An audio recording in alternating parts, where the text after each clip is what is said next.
I used to work as the only conference facilitator in a preventive services program with 2 units, 4 case planners each. At the time, I would schedule all necessary conferences with the case planners in Outlook.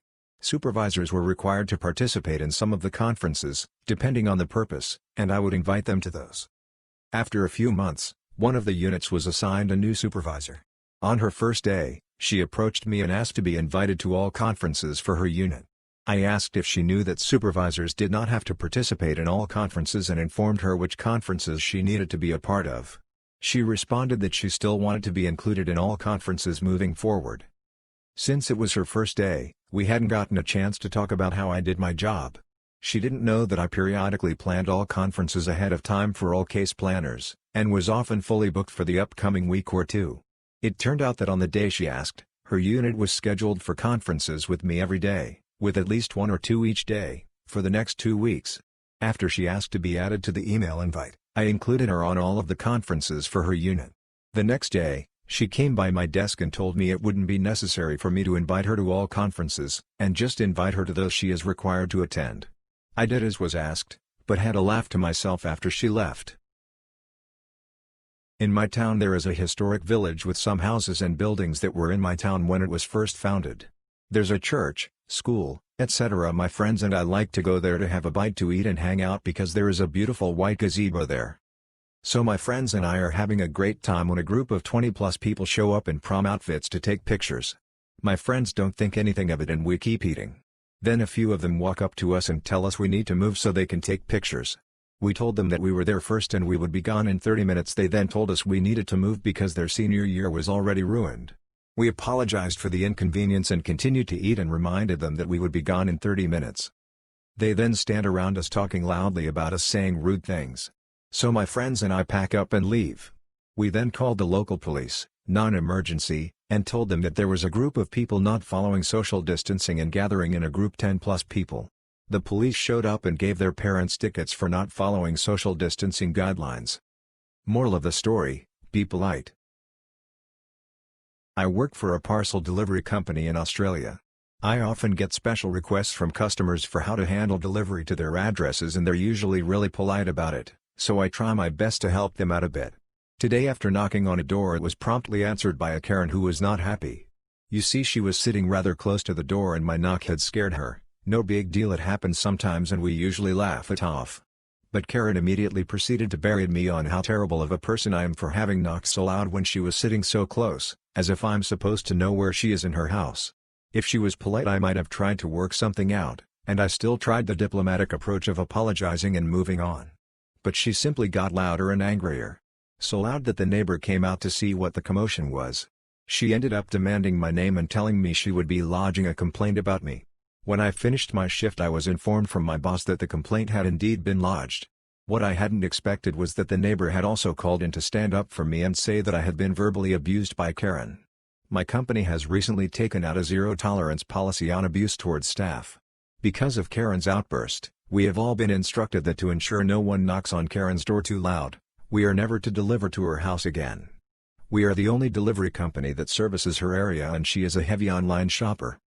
TLDR, Karen goes crazy at courier for knocking too loud. Entire delivery company makes sure it never happens again by blacklisting her address and making her drive 15 minutes to the nearest depot for all deliveries. My daughter told me this story after spending the weekend at her cousin's house. The last morning there, her uncle's girlfriend was making breakfast.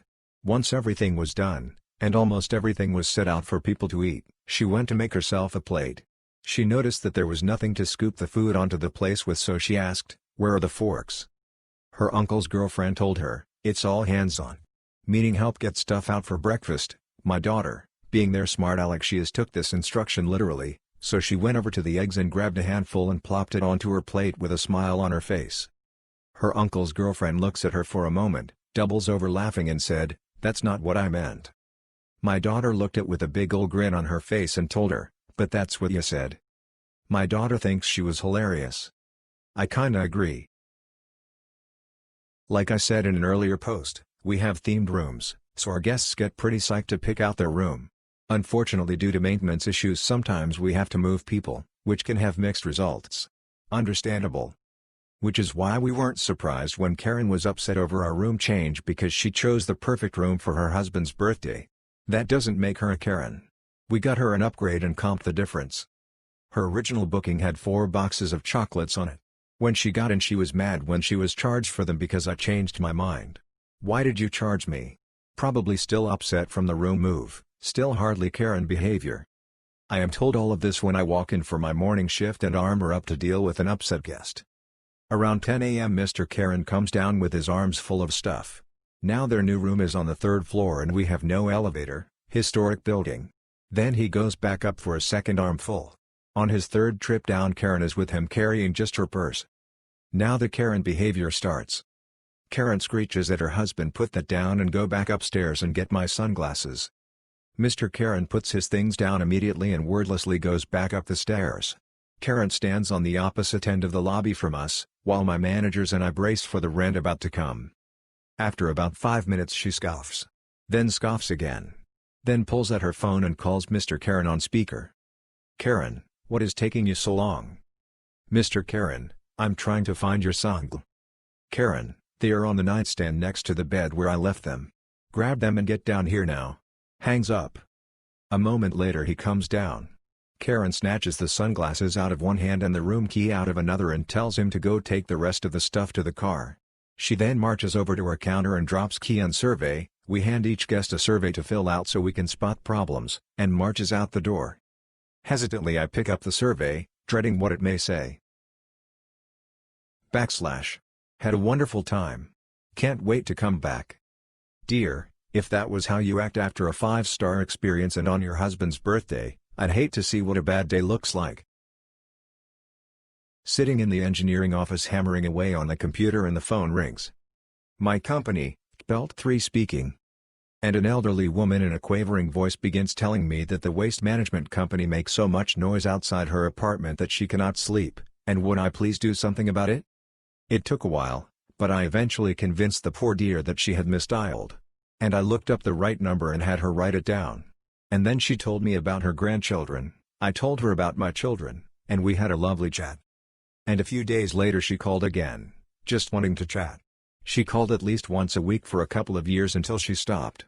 That was almost 20 years ago, and I still miss her. I hope her grandchildren visited her more.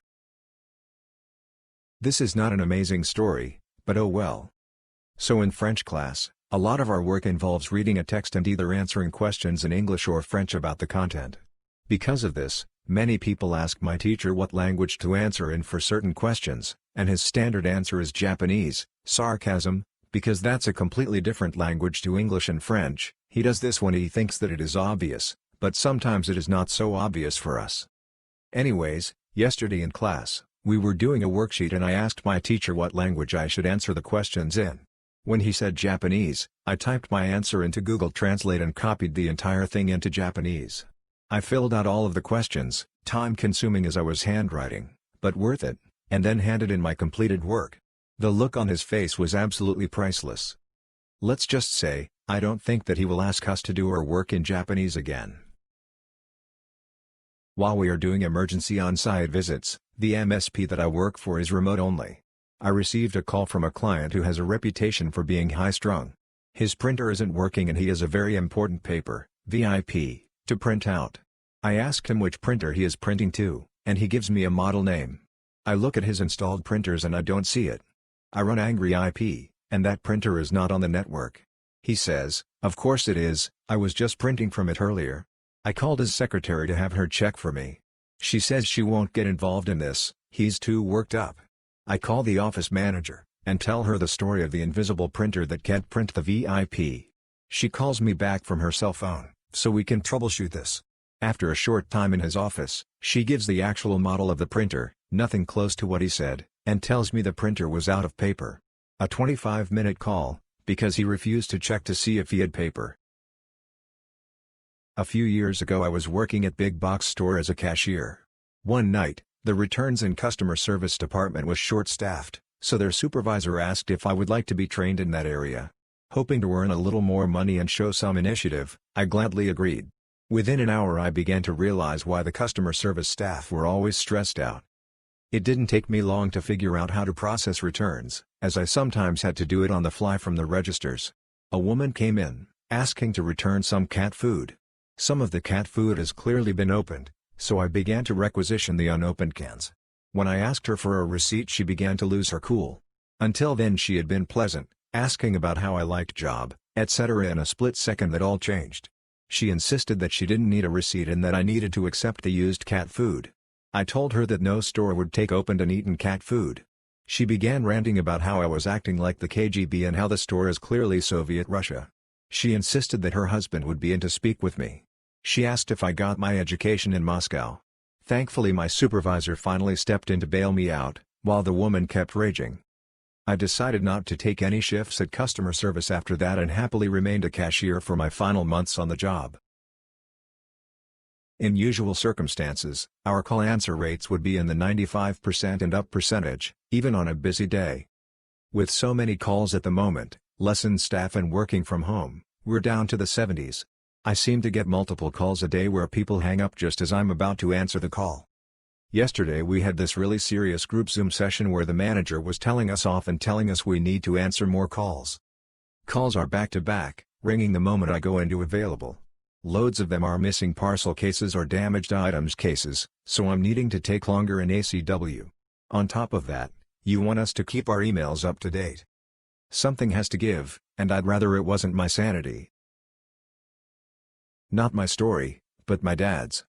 He was in his boss's office discussing a project when the boss's phone rings. The boss sees caller ID, and just rolls his eyes. He grabs a notepad then picks up the phone and this was his side of the conversation. "This is, boss's name." "Yeah, a large supreme. Want extra cheese on that?" "Okay, 3 side salads." "Uh-huh. What dressing?" "Any drinks?" 3 Diet Cokes." "Okay. That's 1 large supreme, 3 side salads, and 3 Diet Cokes. It will be ready for pickup in 30 minutes. He hangs up, and just grins at my dad. "Dad, when did we start doing lunch orders?" "Boss, I've tried to tell them I'm not the pizza place, but they don't listen. I get an order from them at least once a week, and this is easier than arguing." So I'm a cashier, and a few weeks ago this old lady comes up to my cash. She looks me up and down and says, "My goodness, will you come home with me?" in the most uncomfortable way possible. So jokingly I say, "Haha, yeah, I'd love to," not knowing she'd take me seriously. Keep in mind I'm only a 17-year-old male and she looks about 80. So in my bright mind I assume it's smart to say I'll gladly come over, but I'll have to charge you, and she says, "Oh, I will happily pay you however much you want. What would you charge?" And at this point I'm freaking out and extremely uncomfortable. Why would I do this to myself? So I tried desperately to play it off. The only way she stopped was because another female cashier walked over. Now every time she comes in the store, she insists she must go through my line and flirts with me, which only increasingly gets more intense. DL, doctor, I flirted with an old lady who offered to pay me to come over and now I might have a sugar mama. About 2 years ago, my husband and I bought our first house. Having only rented before, we had never looked very hard at the utility bill and therefore didn't question the water bill seeming kind of high, /180/month. Fast forward to this summer, when we had someone over to inspect the property to install irrigation. They mentioned how expensive water was in the county, and I agreed wholeheartedly, also mentioning it was odd how the water cost itself only made up a fraction of the bill, with a high service charge making up the vast majority. They didn't say anything specific but they seemed to think this was an odd thing to say. On the off chance my feeling about their reaction was right, I emailed the county, and less than 8 hours later they got back, saying oops. It was set up wrong.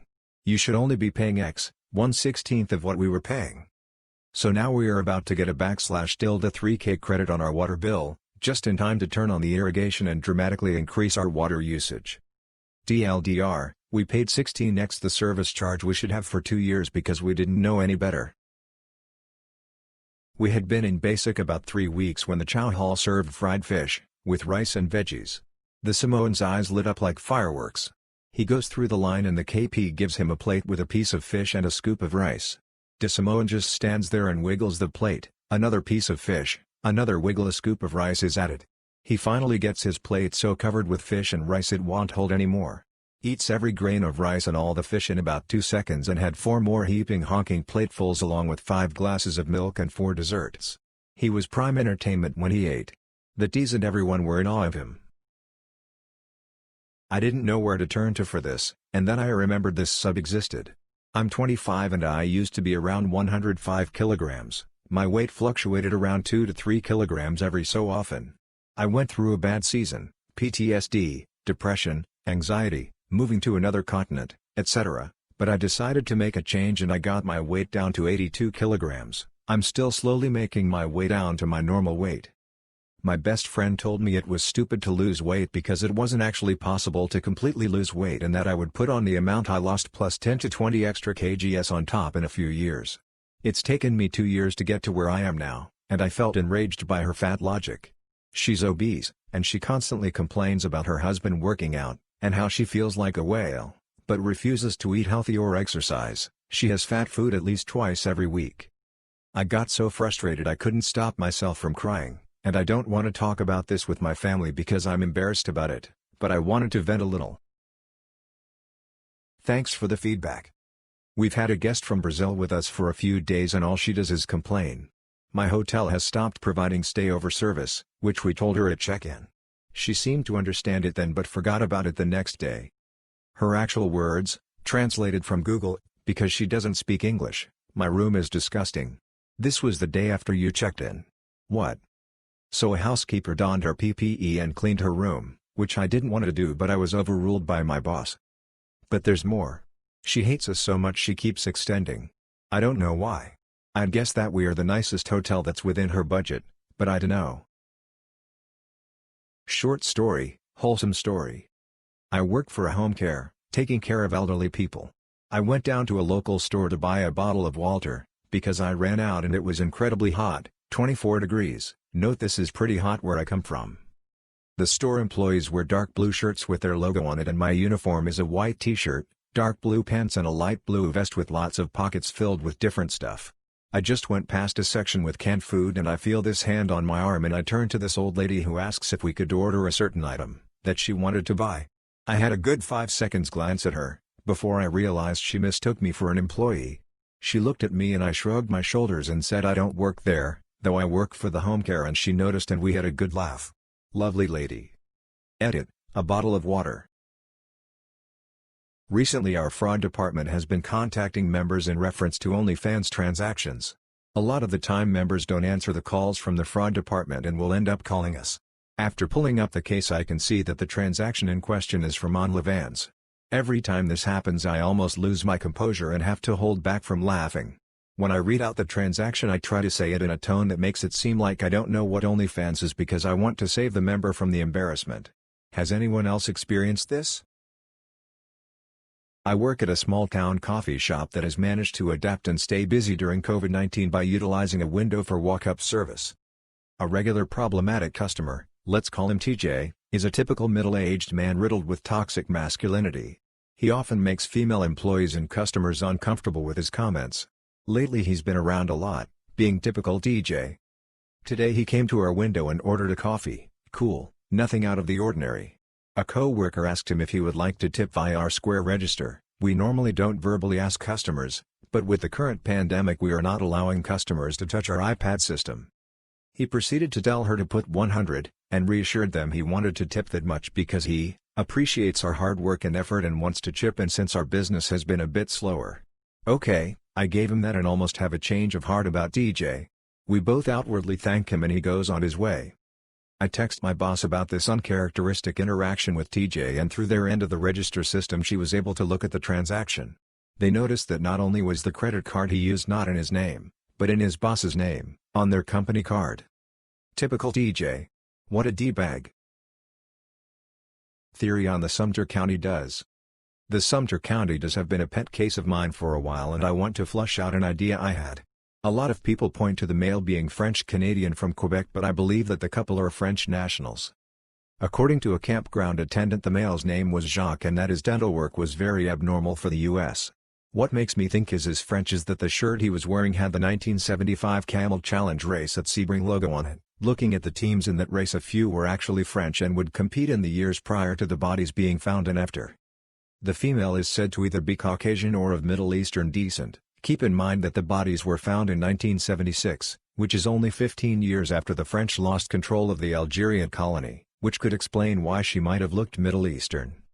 Finally, when people think of Sumter County SC, they think it's in the middle of South Carolina. However, where the bodies were found was basically the northeastern portion of the county and quite close to I-95, which is one of the major highways on the eastern part of the U.S. running south to Florida and north to NY.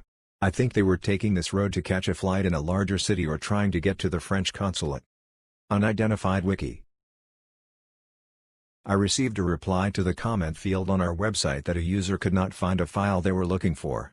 The comments have the URL from the page it came from listed as part of the metadata, so I could tell she was on the correct page.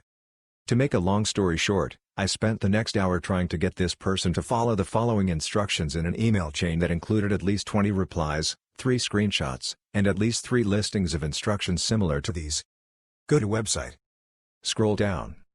Click the date you want. Scroll up. All she had to do was scroll back up the page she was on to see the file. I am laughing so hard I had to share. The office where I work is a fairly small 6-floor building. I work on the 6th floor and take the elevator daily. The building owners are remodeling the elevators, so we are limited to just one. Add that to the social distancing rule, only allowing 2 people in at a time, and we often have lines forming to go up or down at certain times of the day. I normally stay in the office for lunch, but today I decided to order out. When I came back there was luckily no elevator line, so I hopped right on.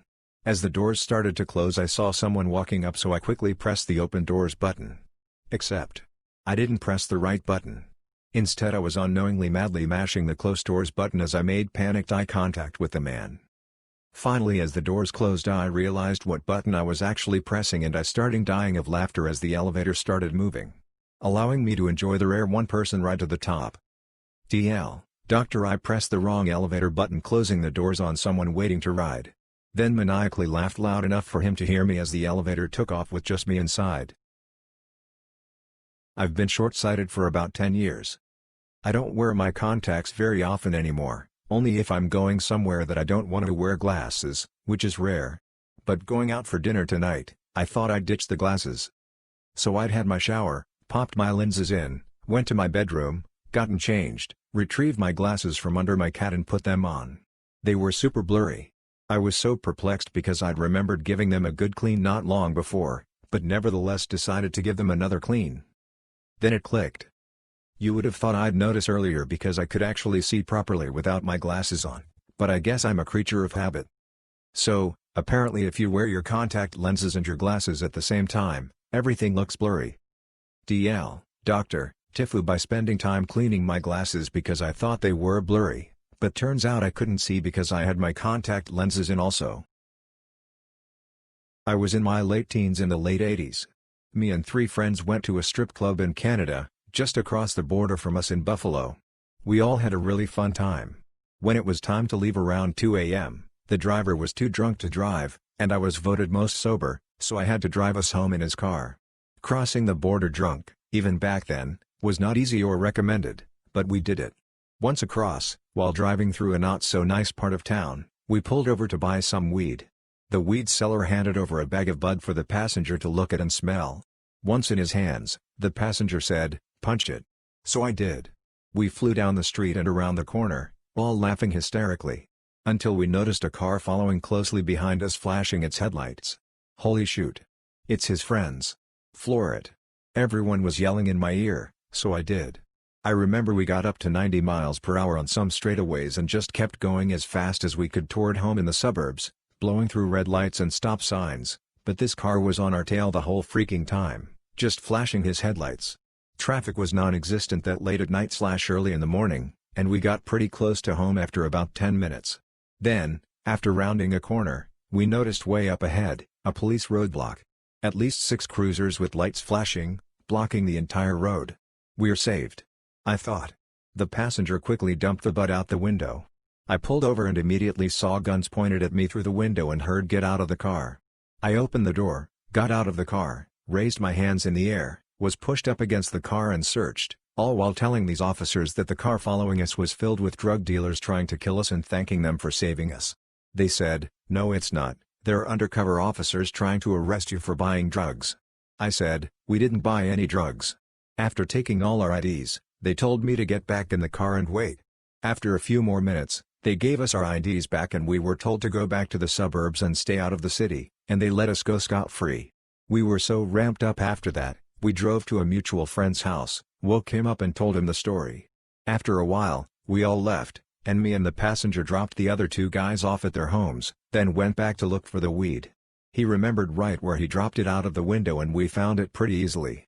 It turned out to be fake. TL, doctor driving 90 miles per hour to avoid drug dealers, only to find out later that they were really the police. First time posting, currently a EMS dispatcher for a private ambulance company for 3 years now. We take some calls, however, they're usually seizures, psych, and falls. This one? Probably should have been psych, but unfortunately she wasn't the patient. This call happened in my first year, while I was pretty fresh and didn't understand the power of controlling a call. And #X200B. Me, okay, tell me exactly what happened. CLR, yeah, my mom fell in the other room, you know we have her locked in there right now, but yeah she fell and I think she may have hit her head. Me, okay, are you with her now?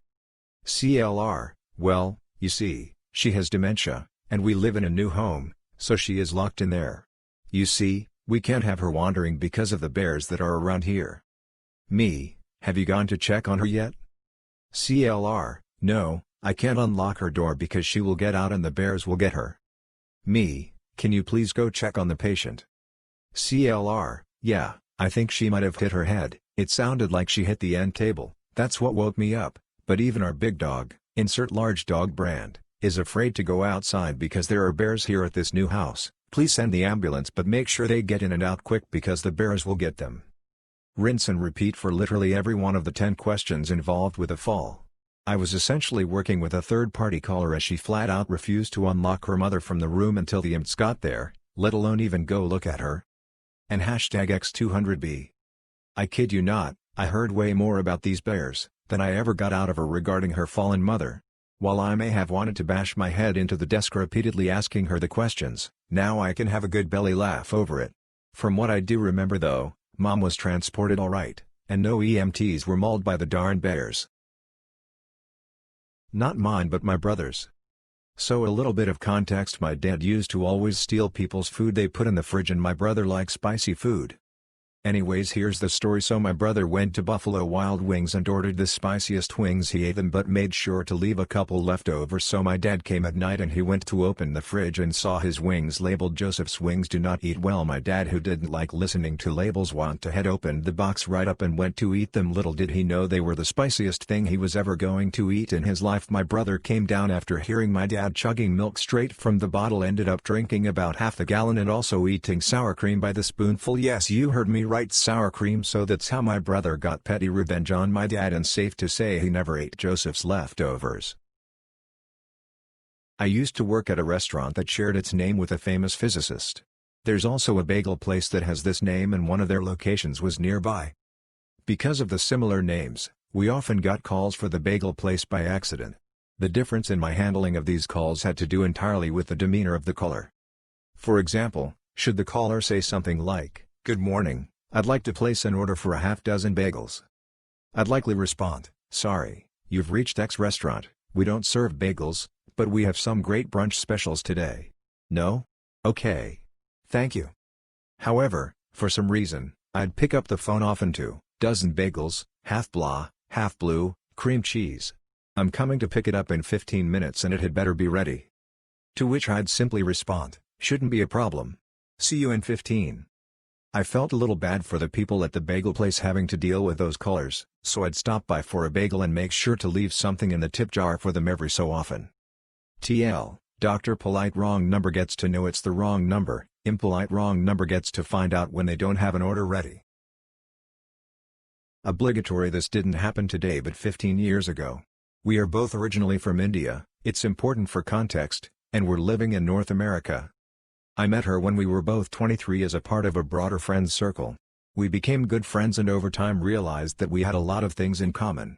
We started hanging out just the two of us. And I fell for her, hard.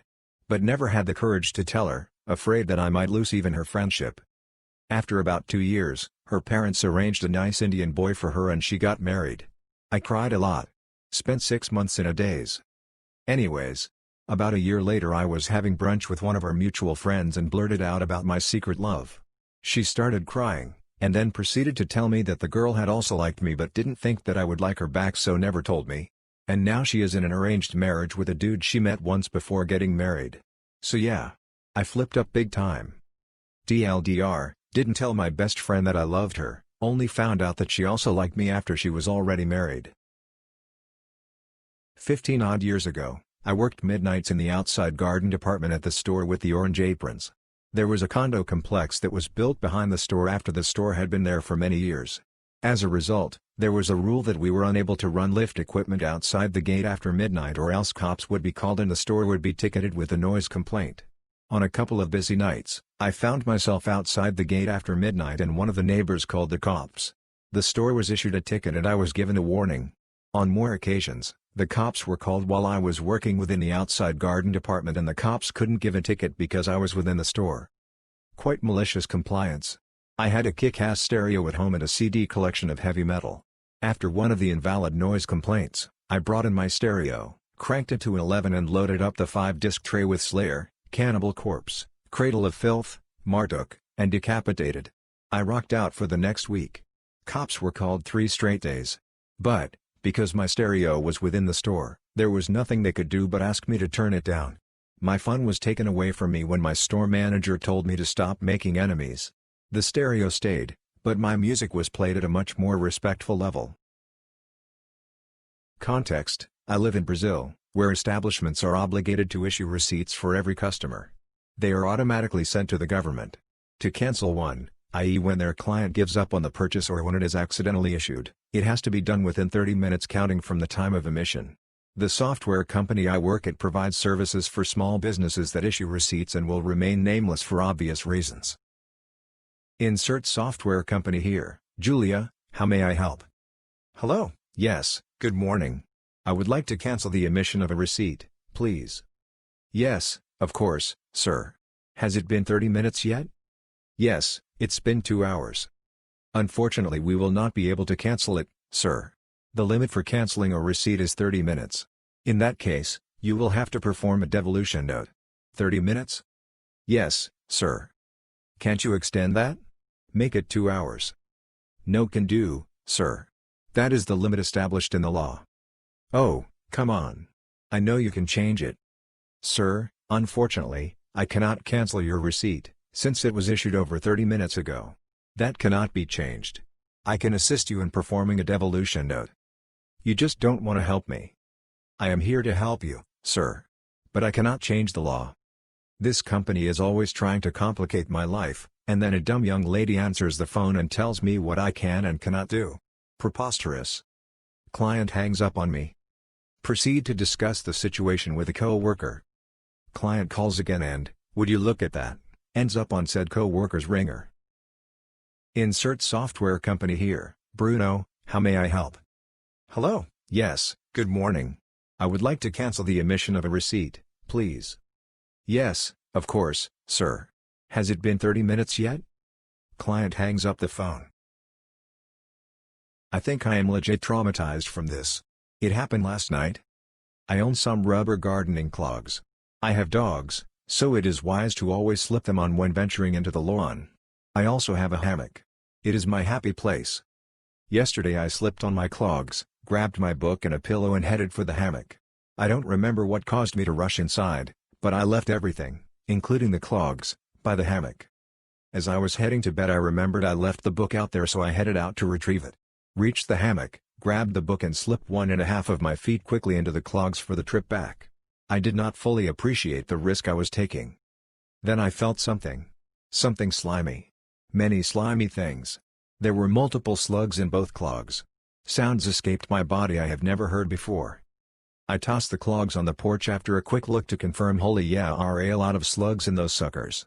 I hobble into the bathtub to rinse my feet and a whole-grown slug comes off in the tub. One of my feet, the one that went all the way in, was coated in slime. It was hard to get off. I'm crying. I couldn't tell you the emotions I was feeling, but there were tears. and noises. I grab a big wad of tissue, steel myself, and go out for the removal. I get through about 1.5 of the clogs and there are so many slugs I need to go back in for more tissue. At that point my husband has crawled out of bed to see what on earth was happening. I tell him I think I need to throw the clogs away. I sobbed, "Why are there so many slugs in my shoes?" I counted 7, not including the one that ended up in my tub and at least the one I could see still in the toe of one clog.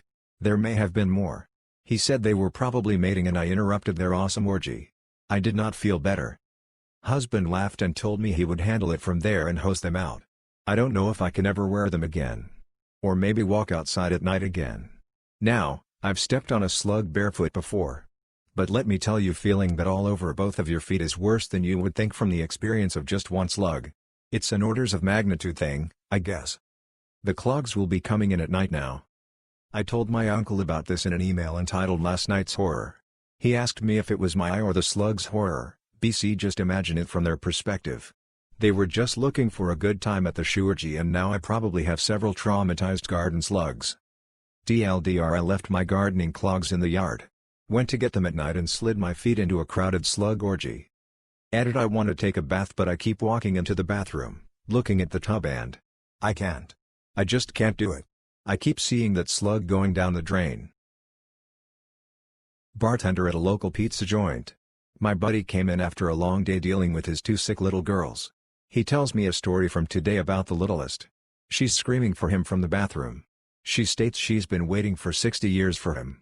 All she wanted was a cheese pizza from our place.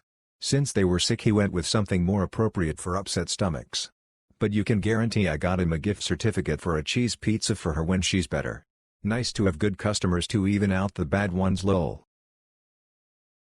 Just as I've stated in all my other stories, I love my wife with all my heart and she is the most generous, forgiving person on this planet. That being said, I can't really blame her. If I had the amount of friends, and dates, and parties to attend in high school like her, I probably wouldn't have paid lots of attention in class either. Over breakfast she asks me, was the Holocaust during the First or the Second War? Before I can answer, what war was it when we went to Vietnam? I paused before saying, I'm sorry, you'll have to do your research on your own. Paper is due on Monday, double-spaced. But my office door is always open if you have further questions. Who knows, maybe I'll get a paper on Monday. I worked in housekeeping in a hotel for months up until this past week. I'm now 35 weeks pregnant. I was scheduled to work 5+ days a week, with 20+ rooms to myself. I came into work recently, because I was on the schedule, and I could barely walk. I couldn't bend my back and my ankles were hugely swollen. I had been in L&D the night before to stop contractions. We didn't have many rooms, but 5 housekeepers in-house. Everyone was almost begging my manager to send me home, as we had too many housekeepers for the amount of rooms. Now, I'm huge at this point in pregnancy. I can't bend too far forward in general. My manager and I, discussed a couple weeks ago that she didn't want me cleaning bathtubs, so I was to have another housekeeper come clean my bathtubs. No biggie, I was fine with that. Well, the day before I quit I had went to find another HK to help with a bathtub. Said manager stopped us in the hall and asked what we were doing socializing on the clock. We explained that she was going to clean a bathtub for me and would go right back to her rooms. She yelled at me and said that if I can't do my job, I need to quit so that she can hire someone who's willing to work. I explained that it wasn't that I wasn't willing to work, rather that's one small task that I myself struggle with accomplishing. She didn't care. She continued yelling at me. Now, I've always hated being yelled at, so I spent the rest of my shift crying while cleaning my rooms. I got home from work, still crying. My boyfriend became extremely upset as I told him what had happened. We decided that it's in the best interest of our child that I just be done, as it's a lot of emotional trouble as well as physical. So I gave my manager her wish, and I went in and handed in my scrubs and quit. She seemed sympathetic, said she understood, was sad to see me go, and for me to come talk to her after I was released from maternity leave. Fast forward to today, another HK at said hotel was talking to this manager, while recording the conversation to send to me. She asked if I would be back after baby. The manager told her that I was lazy and a crybaby so she would never consider hiring me back. I'm glad I quit. I feel like I dodged a bullet. I'm not sure that I'll ever be able to convince myself to work in housekeeping again.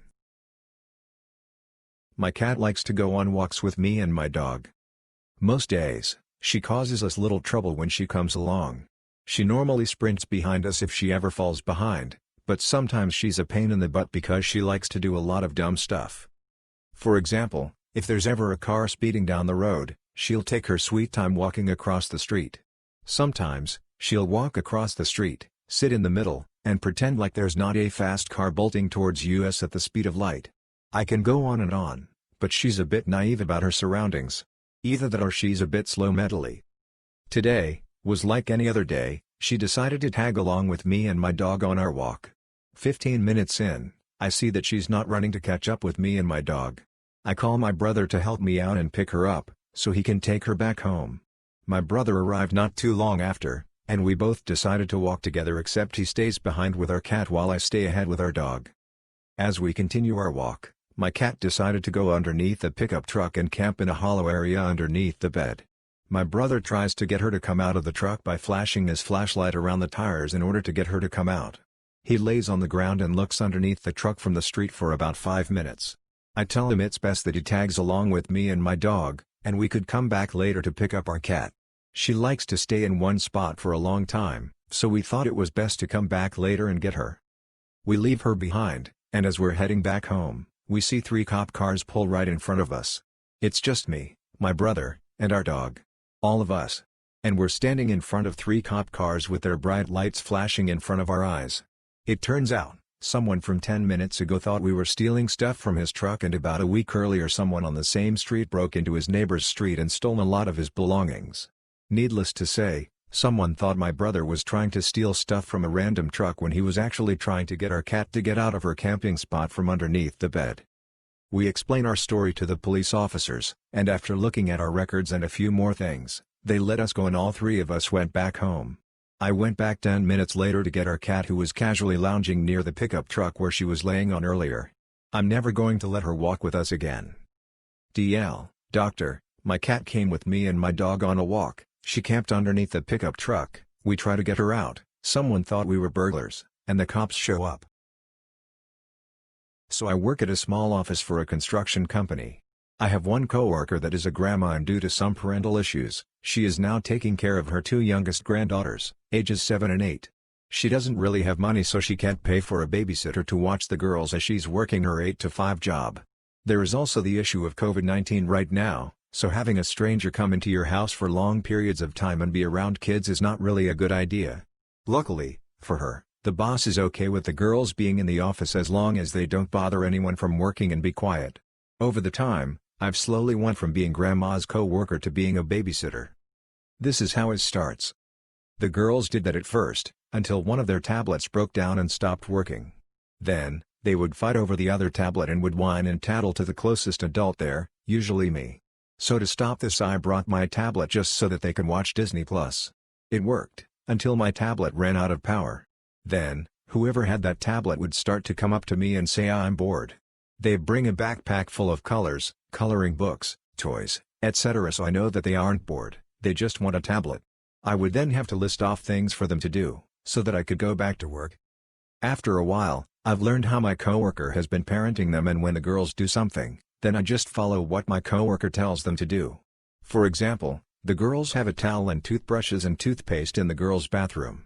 They are told that they have to wash their face, hands, and teeth after eating lunch. The girls would try to get away with this and go straight back to the tablets after eating, so I would have to remind them as to subtly tell them that they can't disobey their grandma. Now, I just have to raise an eyebrow and they listen. I really was fed up with all of this, especially when my coworker and I would usually be the only ones in the office, but I didn't really say anything because I know that my coworker can't really do anything to keep them home, and they are kids who need to be loud and run around and all that. But, I finally realized how much my coworker was taking advantage of me when she said, "Wow. You're the cheapest babysitter. All I have to do is just pay for your lunch." She not only said this straight to my face, but also in front of the girls, who now believe that I am their babysitter. Now if there are any problems, from an untied shoe to a fight over who can get what, the girls go to me first before their grandma. This starts about a month ago when my dad decided he wanted to switch from a laptop to a desktop. The laptop was still pretty new and has the specs to be a good gaming laptop, so I bought it off of my dad for cheap since my old one was getting a bit outdated. Being that it was my dad's personal laptop, he had Windows synced with his calendar, so every time I open to the login screen it shows his calendar notifications in the bottom left corner.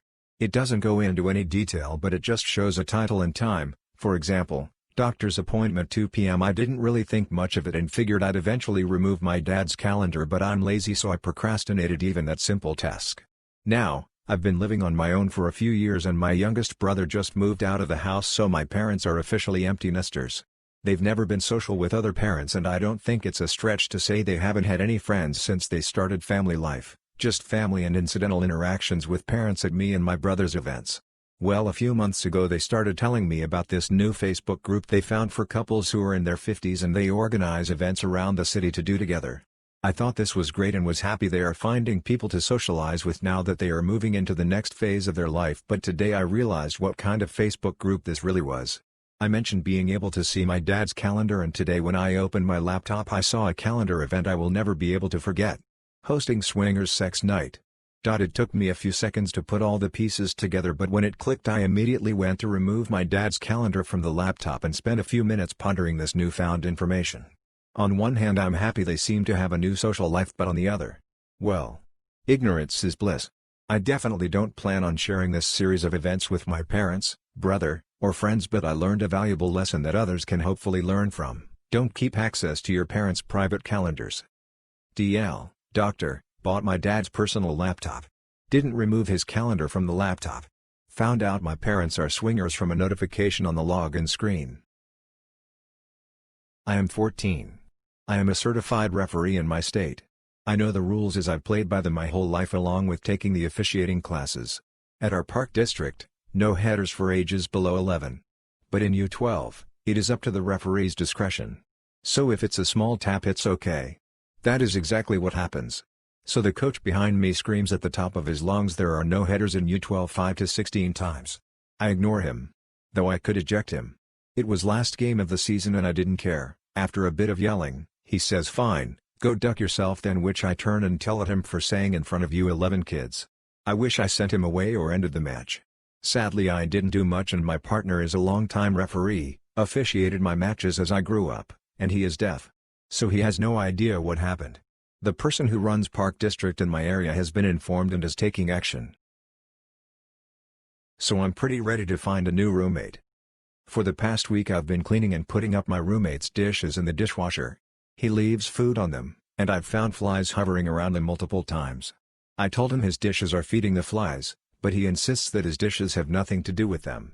Despite finding the sad corpse of one floating in one of his Tupperware dishes.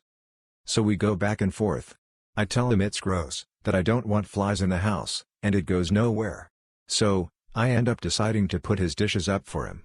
I figure I'll take the extra 5 seconds to clean up so that the sink is empty. This goes on for a week. Well, today I found a single glass of water in the sink, and said to myself, if he's not even going to put up one glass of water, why am I taking his dishes out of the dishwasher and putting them up for him? So I stop. I took my clean dishes and the utensils out of the dishwasher and put them up. I leave his dishes in the dishwasher, and then an hour later, I finish eating and put my new dirty dishes in the dishwasher with his clean ones. A couple hours later he realized what happened, and told me that if I didn't take out all the dishes, he wouldn't know which ones were clean. I told him I wasn't going to put his dishes in the dishwasher, and take them out. So what does he do? He takes all of my clean dishes out of the cabinet, puts them in the sink, pours a liberal amount of his leftover dinner over them, and then sets his own dirty dishes on top. Oh, and then he blasted his music for 2 hours while keeping his door open, until 12 a.m. BTW, we live in an apartment, and my downstairs neighbors have kids. Anyway, it's 2 a.m. and this has been extremely frustrating, but now I'm gonna try to get some sleep before calling the front office tomorrow morning to try to do something about this. Good night, kissing face. I just came home and this happened on my way. So I was driving home from the store after picking up some ice cream since it's like 30 degrees here. On the way home I drive over a road that has an 80 km/h 50 miles per hour speed limit and it's rather narrow. Overtaking cars isn't an issue though if you need to do that. As I made my way down the road a tractor pulled out from a field in front of me, still no problem. I had to slow down of course since the tractor can only do like 40 or 50 km/h. It was a pretty wide tractor and passing it was nearly impossible and a really dumb idea. I think you can see where this is going. Me being the impatient teenager wanted to pass the tractor. I kinda steered into the other lane to look for oncoming traffic and to also let the tractor driver know I wanted to pass. I thought the tractor saw it as it steered as far possible to the right side of the road, maximizing the space for me to overtake him. So I started to accelerate and pass him, but when I was right next to him, I found out he didn't steer right to let me pass, he was just not paying attention. He snapped back to the center of the road and I reacted by steering to the left of the road. So I was doing 70 km/h with my two left wheels in the dirt and my reaction was to steer back onto the road, but I was still driving partially next to the tractor. Because I don't drive an SUV with AWD, my car started to lose traction and as it was slipping back on the road I countersteered and straightened my car. Thankfully I didn't hit the tractor and didn't damage my car or myself. Lesson learned, if in doubt, never overtake someone. DL, Doctor, almost crashed my car whilst overtaking a tractor on a narrow road. Not me, but witnessed my bar manager go through this. Customer, excuse me, I've been waiting ages and you served everyone except me. Bar manager, I'm sorry love, what do you want? C, I'm not your love. Stares. BM, I'm sorry, can I get you anything? C, I think it's awful how you ignore customers who have been waiting for so long. BM, I didn't realize you had been waiting so long, what can I get you? C, well, I think this is awful, 5 people must have come after me and been served. BM, I apologize again, I'll get you your drinks now, what would you like? C, for free? BM, sorry, I can't do them for free. C, why not? I've had to wait for so long, it's the least you can do. BM, I don't think it works like that, do you want any drinks or not? C, of course I do, why do you think I was waiting at the bar? But I don't think I should have to pay. BM, you can either buy a drink or stand away from the bar I'm afraid, that's all we can offer. C, fine. But I don't want you to serve me. BM, why not? C, because you're incompetent, you don't know what you're doing. BM, well everyone else here didn't serve you fast enough either, what difference does it make who pours your drinks? C, well I've just said, anyone but you. Now get somebody else. BM, well, the other staff are busy mixing drinks, so you'll have to wait if you want them. C, are you kidding? Flip you. BM, flip me? I'm sorry, I'm going to have to ask you to leave. Commence ranting and shouting followed by the bouncer escorting her out. This happened a few days ago and it's still making me gag just thinking about it. I'm one of those people who scoffs cereal while watching my phone/TV paying absolutely zero attention to it. It was a normal cereal routine, cereal then milk of course. I then went to eat my crunchy nut without paying any attention to it. It tasted slightly off but a lot of the stuff I have is normally a day or two over the best before date.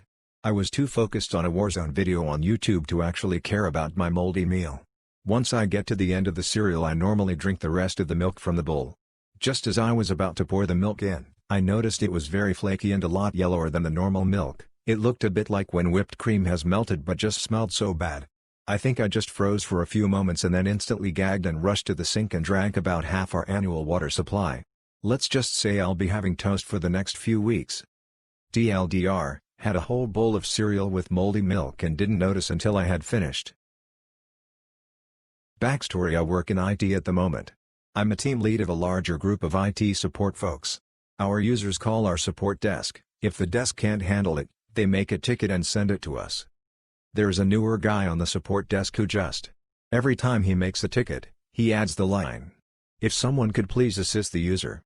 It's silly, unnecessary, and as his time on the desk lengthened it got more and more annoying. Okay, a user is having login issues, we will please assist. Okay, a user is needing a file transfer, please assist. Okay, a user doesn't know what a keyboard is, can someone please assist the user? Yes, we can. It's gotten to the point where it's a modern meme in my group of IT folks. Including his lead, I should note.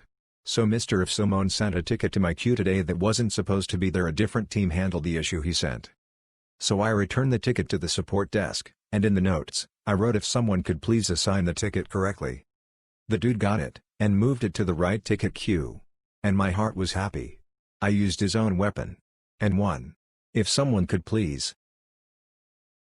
So if you've worked in call centers for any length of time, you know that the calls start to blend and you don't really remember 99% of them. But we all have at least one that we'll always remember, and this is mine. So I work for an answering service, so we basically just take messages and pass them along to the people who can actually help the callers, but on some accounts we do more. One such account was a car-sharing company in the US, and this was the San Francisco office.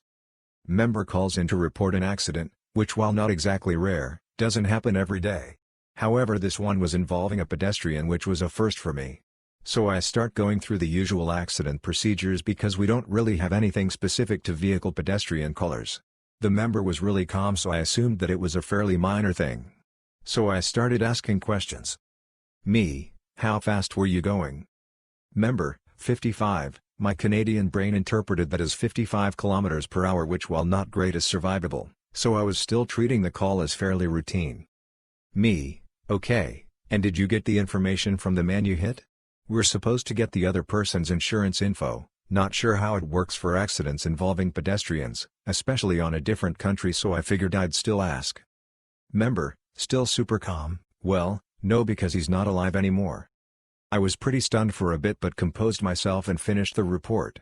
The chilling part was how calm she was, though I understand that shock is a thing. The worst part was that she was complaining that the accident report was taking too long as she was cold and had stuff to do, and I really wanted to say, "Lady, you just killed a guy, this is gonna take a minute." So yeah, I was still pretty new when I took that call, but I remember it well. This happened a few weeks ago. I was setting up an out-of-office automated response on Outlook. For some reason it wasn't sending the response, and so I started checking random boxes to see if I could fix it. What could possibly go wrong? It still didn't work, so I gave up and went to go watch some TV. Later I'll log on to my email to find thousands of automated response emails sent to every contact I've made in the past 8 years. I end up receiving thousands of automated emails back from this automated email that had been sent. It doesn't end there either. I stupidly added my phone number to the bottom, which unfortunately meant that there were real estate agents and others who repeatedly called me for a week straight, as they seemed to take my automated email as a "please call me" email. What's ironic is I did this to help someone set up an out-of-office email and ended up ruining my inbox. TLDR, I accidentally sent thousands of emails to 8 years worth of contacts with my phone number attached, causing a week of very annoying phone calls. How could that be a flip-up? Even I didn't appreciate the risks I was taking, and I think I am legit traumatized from this. It happened last night. I own some rubber gardening clogs. I have dogs, so it is wise to always slip them on when venturing into the lawn. I also have a hammock. It is my happy place. Yesterday I slipped on my clogs, grabbed my book and a pillow and headed for the hammock. I don't remember what caused me to rush inside, but I left everything, including the clogs, by the hammock. As I was heading to bed, I remembered I left the book out there, so I headed out to retrieve it. Reached the hammock, grabbed the book and slipped 1.5 of my feet quickly into the clogs for the trip back. I did not fully appreciate the risk I was taking. Then I felt something. Something slimy. Many slimy things. There were multiple slugs in both clogs. Sounds escaped my body I have never heard before. I tossed the clogs on the porch after a quick look to confirm, holy yeah, there are a lot of slugs in those suckers. I hobble into the bathtub to rinse my feet and a whole-grown slug comes off in the tub. One of my feet, the one that went all the way in, was coated in slime. It was hard to get off. I'm crying. I couldn't tell you the emotions I was feeling, but there were tears. And noises. I grab a big wad of tissue, steel myself, and go out for the removal. I get through about 1.5 of the clogs and there are so many slugs I need to go back in for more tissue. At that point my husband has crawled out of bed to see what on earth was happening. I tell him I think I need to throw the clogs away. I sobbed, why are there so many slugs in my shoes? I counted 7, not including the one that ended up in my tub and at least the one I could see still in the toe of one clog. There may have been more. He said they were probably mating and I interrupted their awesome orgy. I did not feel better. Husband laughed and told me he would handle it from there and hose them out. I don't know if I can ever wear them again. Or maybe walk outside at night again. Now, I've stepped on a slug barefoot before. But let me tell you, feeling that all over both of your feet is worse than you would think from the experience of just one slug. It's an orders of magnitude thing, I guess. The clogs will be coming in at night now. TLDR, I left my gardening clogs in the yard. Went to get them at night and slid my feet into a crowded slug orgy. Our prison system is a joke. It's mismanaged, notoriously corrupt, and resoundingly ineffective, and it's never going to change because prison officials are never going to allow outside oversight of what goes on inside. It's no longer an objective to rehabilitate prisoners. Now prisons are just warehouses for criminals, the mentally ill, and the innocent. It's hard to fight for reform because no one really knows what happens beyond the visiting rooms, and prison administrators have every intention of keeping it that way. Even when the occasional television crew or local politician is given a tour, it's usually a highly orchestrated, sanitized version of reality. That's where Prison Writers comes in. We provide a platform to hear all the stories from within the walls of prison. We expose the corruption, violence, struggles with re-entry, the daily survival of an inmate, and much more. From heartbreaking and emotional stories to humorous and outrageous stories, every story helps us better understand what truly goes on in prison. Their story needs to be heard, and we are here to deliver a platform the inmates need. Head over to Prison Writers to learn about the broken injustices that make up our incarceration system and how we could fix them.